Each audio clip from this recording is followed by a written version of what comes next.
우리는 가까운 사이일수록 더 상대의 마음을 헤아리지 못합니다. 잘 알지 못하는 사람한테는 오히려 친절하게 말을 하죠. 배우자나 부모님, 형제, 자매하고는 대화가 잘 통하지 않아 퉁명스럽게 이야기를 하게 됩니다.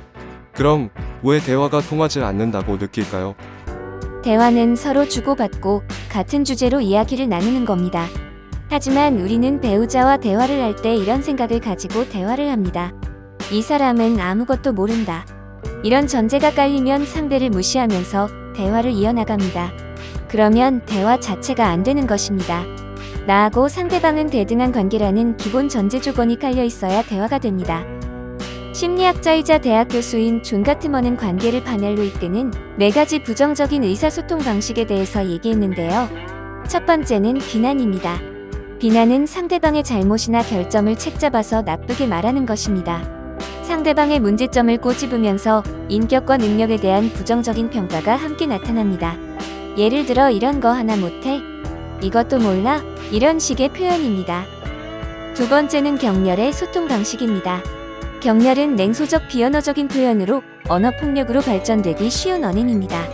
당신은 형편없죠? 무식하다 이런 식의 표현으로 갈등을 일으키기 쉬운 표현 방식입니다. 세 번째는 자기 방어로 자신은 문제가 없고 상대방이 문제가 있다는 전제하에 저 사람만 고치면 우리는 아무런 문제가 없다고 생각하는 것입니다. 예를 들어 그래서 어쩌라고? 내가 언제? 이런 식으로 하는 의사소통입니다. 하지만 상대방은 나에게 문제가 있다고 느끼고 대화를 하지요. 네 번째는 담쌓기입니다. 말 그대로 상대방과 벽을 쌓고 대화를 안 하고 회피하고 무시하는 것이죠. 상대방의 이야기를 들으려고 하지도 않고 대화 중간에 자리를 피하는 행동입니다. 위의 4가지 의사소통만 피해도 관계를 파멸로 만들지 않고 매력적인 사람이 될 수 있습니다. 그러면 매력적인 사람들의 의사소통은 어떤 것들이 있나요? 책, 이제는 나로 살아야 한다에서 대화를 잘하려면 첫째, 자신의 역할이 말을 하는 것이 아니라 상대방이 말을 잘하도록 도와주는 것을 깨달아야 한다고 합니다.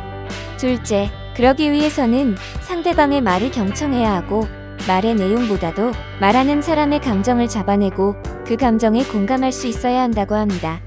자녀와의 대화에서 조언이나 충고를 해줄 생각보다는 자녀 얘기를 들어줘야 대화가 됩니다. 셋째는 자신이 감정적으로 공감하고 있다는 것을 정확히 표현하고 상대방에게 전달할 수 있어야 한다고 합니다.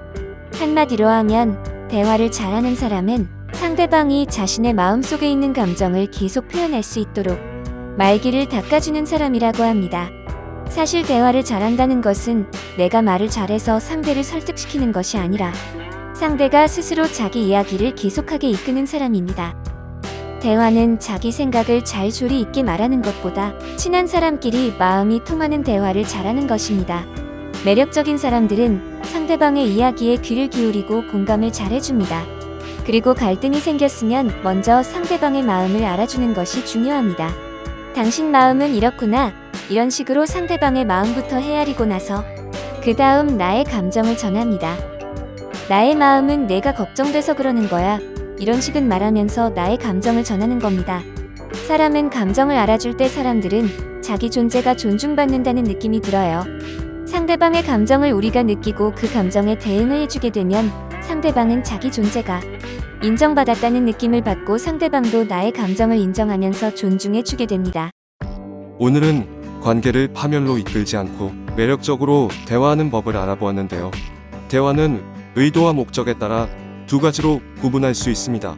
하나는 지식이나 우리가 모르는 정보를 서로 나누는 사리 대화와 또 다른 하나는 감정을 주고받는 심정 대화가 있습니다. 친밀한 사람일수록 지식과 정보를 나누는 것보다 서로의 감정에 집중할 수 있는 심정 대화를 나눠야 합니다.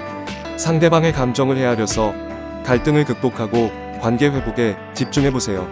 부모, 배우자, 친구와 관계가 안 좋으면 신경 쓰이고 스트레스를 받는데 관계를 회복하면 하루하루 즐겁고 기분 좋은 일들이 생깁니다.